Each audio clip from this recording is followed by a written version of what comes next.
Oi gente, tudo bom com vocês? Hoje nós vamos falar de uma coisa muito boa aqui no canal e não é TechPix, é literatura portuguesa.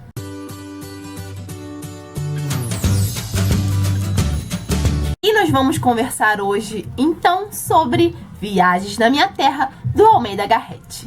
Então, gente, eu li esse livro para aula de literatura portuguesa 2 na faculdade. Então, sempre que eu tiver uma coisa bem bacana na faculdade de letras e eu achar que vale a pena trazer aqui pro canal porque é interessante, alguma leitura diferente, vou trazer então para vocês, pra gente conversar um pouquinho e compartilhar ideias. Então, eu li esse livrinho aqui para essa disciplina e essa minha edição é da Martin Claret. É uma edição muito boa, apesar da fonte ser bem pequenininha, né? Mas pelo que eu andei vendo nas edições, todas são do mesmo jeito, a fonte é bem pequena. E eu gostei muito porque essa edição tem um pequeno comentário aqui na frente sobre o romantismo, sobre o Almeida Garrett e sobre a obra. Viagem na Minha Terra está inserida no romantismo em Portugal. Almeida Garrett foi o precursor do romantismo em Portugal ao lançar o poema Camões, já que ele era um grande admirador de Camões. Então ele fez um poema sobre e publicou aí, dando início ao romantismo em Portugal. E logo em seguida ele publicou o Viagens na Minha Terra. O Almeida Garrett era bem jovem quando começou a escrever, assim como a maioria dos escritores daquela época, século XIX. Almeida Garrett, então, nasceu lá no finalzinho do século XVIII, em 1799, e publicar o poema Camões em 1825. E entre 1843 e 1846, já no século XIX, ele publicou o Viagens na Minha Terra. Por que em 3 anos? Porque Viagens na Minha Terra foi publicado inicialmente por meio de folhetins em um importante jornal de Portugal. Então, as publicações viriam, né, nos jornais. Na verdade, é uma novelística, né? Então, cada capítulo iria sendo publicado no jornal. E é uma novelística e uma narrativa de viagem. É uma narrativa de viagem que vai passar, né, dentro do próprio país, Portugal, das cidades de Lisboa até Santarém. Garrett se inspirou em uma viagem que ele mesmo tinha feito para escrever esse livro. E ele conta, né, um pouco da paisagem de Portugal. Ele critica a política, ele critica a literatura local, ele critica as más condições das estradas e as condições precárias até mesmo da população, em que a população vivia. E Garrett, é claro, como um liberal que era, é óbvio que ele ia criticar a política vigente na época. E é muito engraçado porque quando você vai lendo Viagens na Minha Terra, você acaba conhecendo um pouquinho do próprio autor, de como que ele se achava importante. Eu até comentei com uma amiga que eu achava ele muito prepotente, porque ele dizia que ele sabia escrever, ele sabia fazer história, somente ele sabia fazer isso. E na verdade o cara podia falar isso porque o cara era o cara, mas enfim, acaba que na hora você se choca um pouquinho com o jeito que ele escreve, mas depois você acaba levando na esportiva e rindo até disso. Então já no capítulo 2 a gente pode conhecer um pouquinho disso sobre ele, quando ele fala assim: estas minhas interessantes viagens hão de ser uma obra-prima erudita, brilhante de pensamentos novos, uma coisa digna do século. Por aí vai. Então ele acaba também, de certa forma, ao falar isso, ele acaba criticando também a literatura da época, que era uma literatura bem diferente, ainda ali com traços arcaicos, né? E ele tenta mudar isso aos poucos. E, como eu disse, Almeida Garrett era liberal, ele fala muito sobre o liberalismo aqui no Viagens na Minha Terra, sobre a Revolução Liberal a qual ele fez parte. E dentro do Viagens na Minha Terra nós temos outra narrativa. Então nós temos aqui o que chamam de narrativa dentro de narrativa. Em certo momento da história, então, aparece outra narrativa, que é como se os viajantes estivessem conversando entre si, fossem contar uma história. E é justamente essa outra narrativa que vai dar os traços do romantismo no Viagens na Minha Terra. Porque até então você não vê romance nenhum, só quando aparece essa outra história, que vai contar a história do Carlos e da Joaninha, que são primos e se apaixonam. e a gente percebe muito os traços, as características do autor, do Almeida Garrett, nesse personagem Carlos.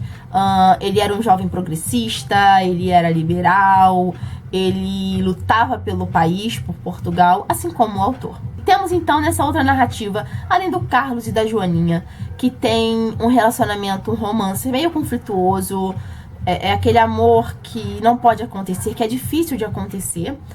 E temos também o Frei Diniz, que é um frei que vive na casa da avó dos dois, do Carlos e da Joaninha, e que é meio exigente, meio tradicional, meio não, ele é bem tradicional, ele é bem exigente, e ele era também defensor do sistema absolutista, bem diferente do que Carlos era. Então Carlos, já sabe, não gostava nada do Frei Diniz, mas a avó dos dois tinha um carinho imenso pelo Frei Diniz, e e o Carlos não conseguia entender esse carinho, de onde viria esse carinho. E só então, quando vai chegando o final da história, a gente entende quem era o Frei Diniz na verdade. Certo dia, então, Carlos vai para a batalha, né? Ele sai de casa, a avó fica muito triste, como Joaninha. E Carlos, então, vai para a Inglaterra. Lá na Inglaterra, ele conhece Georgina. Diga-se de passagem, Georgina foi uma das minhas personagens preferidas desse livro, pelo exemplo de mulher que ela era. Mulher determinada, mulher forte. E ao retornar para Portugal, né, ferido já numa batalha, Georgina vai atrás dele para cuidar dele mesmo, em consideração ao relacionamento que eles tiveram. E já Joaninha, que desde o início da história era conhecida como a menina dos rouxinóis, é como a gente vai conhecer ela durante a obra toda, como a menina dos rouxinóis, que ficava na janela e os pássaros começavam a cantar quando a viam, por isso a menina dos rouxinóis. Também admite que é apaixonada pelo primo, assim como o primo é por ela, mas é um amor que é difícil de acontecer, como eu disse, e a Joaninha acaba também tomando outro rumo na história. Talvez um rumo não tão feliz assim, quanto foi de Georgina, mas em meio a esse embate todo, o Carlos avista Frei Diniz, né, porque ele estava sendo cuidado dos ferimentos no mosteiro em que o Frei Diniz morava. Então, ao ver Frei Diniz, ele já fica enlouquecido, ele não aceita estar ali, e é ali que acontece uma grande revelação. E é isso, gente, essa história por trás do Viagens na Minha Terra, essa narrativa dentro de outra narrativa, a importância que esse livro tem para a literatura portuguesa, e vai muito mais, e vai muito além disso, dessa narrativa de viagem, dessa narrativa dentro de narrativa. Cada personagem dessa outra narrativa tem um significado, algo que remete à história de Portugal. Como, por exemplo, o fato do Carlos e da Joaninha serem órfãos e morarem com a avó.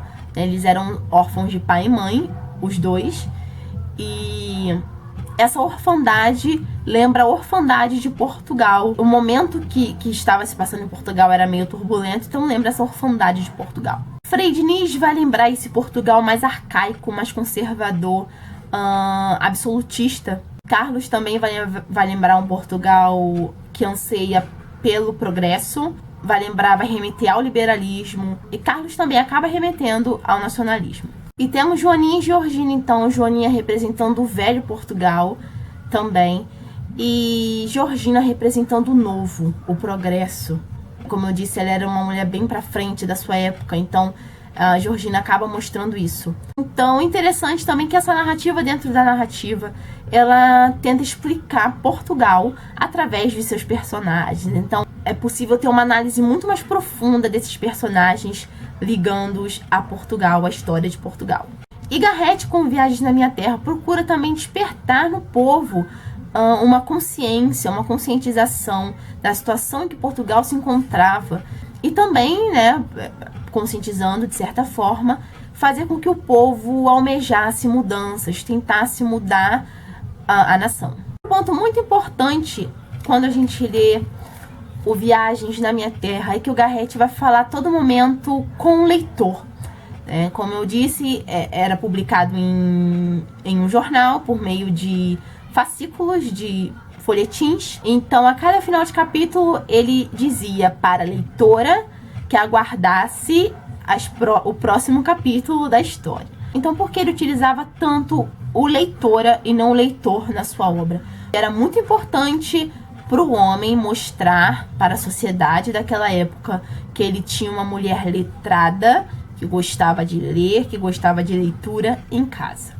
Então, a todo momento a gente vai ver aqui que o Garrett vai se referir diretamente às leitoras, que é o público que vai se interessar em ler a novela que ele publica no jornal. E é isso, gente. Espero que vocês tenham gostado da dica de hoje. Se inscrevam aqui no canal se ainda não é inscrito. Me acompanhem nas redes sociais. Um beijo e até a próxima. Tchau, tchau!